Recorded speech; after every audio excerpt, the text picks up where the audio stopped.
Estamos de vuelta en a las 8:45, ya estamos listos para arrancar con la segunda conversación de esta noche. Hemos invitado a Eduardo Mayor Alvarado, él es abogado, es especialista en Derecho, y a Juan Alberto Fuentes Knight, economista y exministro de Finanzas.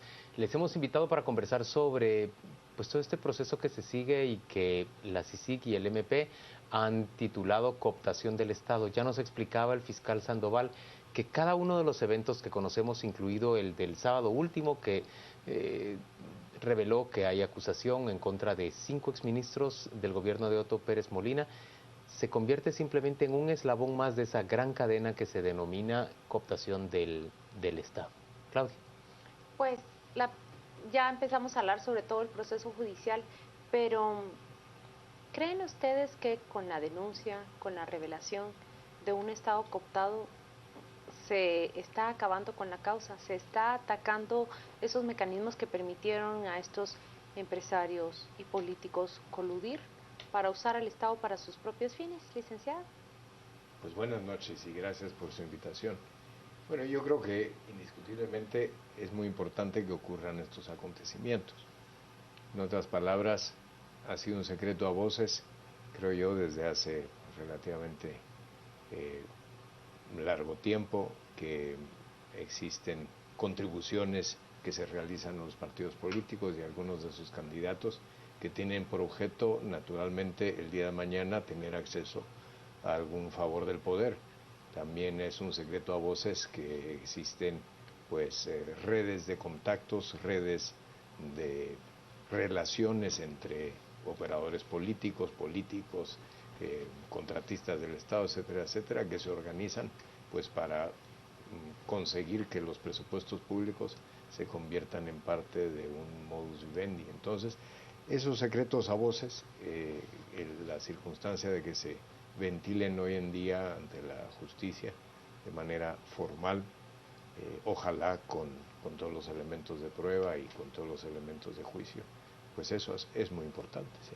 No es el final del camino, pero es un paso muy importante. Juan Alberto, pero Claudia pregunta concretamente respecto a si al ventilarlos empezamos a atacar las causas y a transformarlas para que esto sea, si no imposible, por lo menos mucho menos probable en el futuro.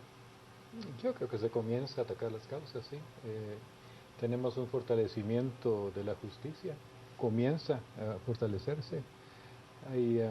Creo que el mensaje tan elemental e importante el año pasado que se envió al detener al presidente y vicepresidenta fue de que nadie estaba por encima de la ley. Ese para mí es fundamental. Creo que se está demostrando también una capacidad de investigación que no se había visto en el pasado también en materia de Ministerio Público, acompañado por la CICIG. Estamos viendo una capa de personas a alto nivel que están siendo acusadas y aparentemente con pruebas bastante sólidas. Hay otros elementos y precisamente yo hoy hablaba con un amigo sobre los niveles más bajos también. Uno entra ahí a temas también de cultura, de costumbre, de tradición, que es muy difícil enfrentar incluso con estos grandes mensajes tan poderosos. Me mencionaba él, por ejemplo, que había ido a una oficina pública donde tenía que hacer un trámite y que al averiguar cuánto tiempo tomaba, tuvo un ofrecimiento de reducir el número de días a la cuarta parte a cambio de un pago. De un módico pago, claro. Entonces era un funcionario de muy bajo nivel, una persona que operaba a ese nivel, ¿no? Pero sigue existiendo eso. Entonces, este es un proceso, creo, pero yo creo que comienza, respondiendo a la pregunta, comienza bien, ¿no? Sigue existiendo y apenas la semana pasada vimos cómo ese inspector del Seguro Social trató de extorsionar a una empresa y le dijo, a cambio de no denunciar sus faltas, exigió 14,000. Lo que rompió ahí esa costumbre o ese círculo vicioso fue la denuncia que hizo la empresa, pero yo quisiera preguntar más por el efecto que debe tener el proceso judicial, y no me refiero a uno en específico, sino al proceso de la justicia que está tomando todos estos casos en sus manos. En el corto plazo, en el mediano plazo, ¿qué transformación debe provocar?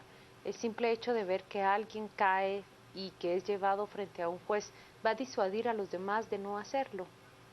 ¿Qué es Pues lo que realmente tiene que suceder en esos juzgados para provocar esa transformación? Pues yo creo que usted da en el clavo al preguntar eso, porque un gran jurista español, don Álvaro Dors, decía que realmente las leyes de un pueblo están en las sentencias de sus jueces, no tanto en los códigos escritos o en las leyes, sino en las sentencias de sus jueces. Porque es cuando el hombre de la calle se entera de que al vecino pues lo condenaron a pagar daños y perjuicios, que al otro lo condenaron a pagar una multa, que al otro pues lo absolvieron porque lo encontraron que no tenía ninguna culpa. Va comprendiendo en la realidad de la convivencia social cómo la justicia trae consecuencias concretas de sancionar al culpable y de absolver al inocente. Y entonces así es como la sociedad realmente va asimilando. Por eso creo yo que en lo que se refiere al proceso, es decir, el cómo se llega a la sentencia, es muy importante que sea transparente, que se comprenda, que sea sencillo, que sea articulado y que desemboque, no el día del juicio final, sino antes de ese día, desemboque en una sentencia bien fundamentada, que todo el mundo pueda concurrir con que el juez ha hecho un examen adecuado del problema. Yo quiero aprovechar que usted toca el tema y le repregunto qué efecto también tiene sobre la población que estas audiencias son televisadas, no por una, sino por dos o incluso 3 y 4 cadenas de televisión. Y que cada caso recibe tantísima atención pública, es decir, nadie pasa desapercibido. Hoy más bien parece haber sido un pequeño milagro que Fernando Peña hubiera logrado llegar, el banquero de Banrural, hubiera logrado llegar hasta la audiencia, sin ser, digamos, captado antes ni por las autoridades ni por la prensa, pero logró, digamos, ingresar sin demasiado aspaviento, cuando hay tantísima atención respecto a todos estos casos. ¿Qué relevancia tiene esa atención?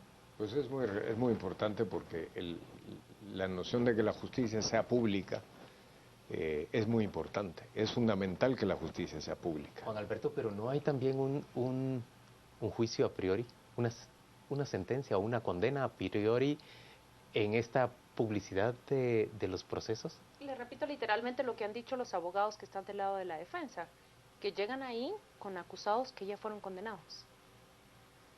Bueno, yo creo que ahí el derecho a defenderse se ha mencionado muchísimo, el CACIF salió destacando mucho ese tema.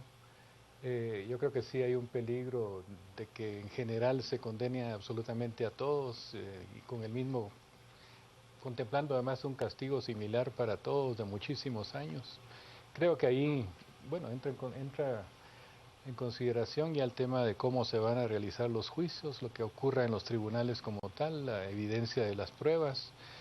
Pero por otra parte sí creo que estamos viendo, como se ha dicho varias veces, un tsunami aquí, ¿verdad? Es realmente algo inmenso, la evidencia sí es grandísima, puede cambiar la responsabilidad de distintas personas en todo esto, pero sí pareciera ser contundente que hay una una cadena, una red donde participan las autoridades más altas del gobierno anterior.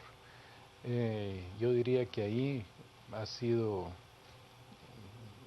es demasiado fuerte como para pensar que ahí ya esos personajes en particular no son culpables. Yo lo matizaría ya en otros niveles en particular.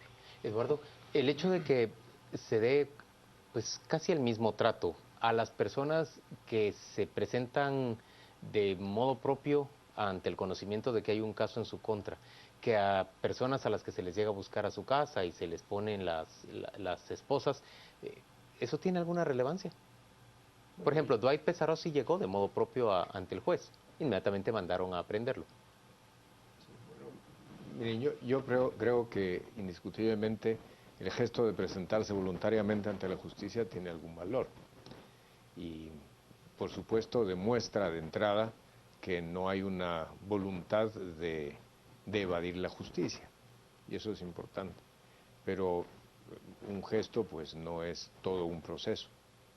Pero yo creo que no atenúa la acusación en contra. Pues no necesariamente, ¿verdad? Y ahí es en donde yo creo que es muy importante también a lo que iba Claudia, que es que en esa publicidad de la justicia todo el mundo comprenda que los procesos son para averiguar exactamente lo que ocurrió y luego para que el juez o el tribunal establezca las consecuencias.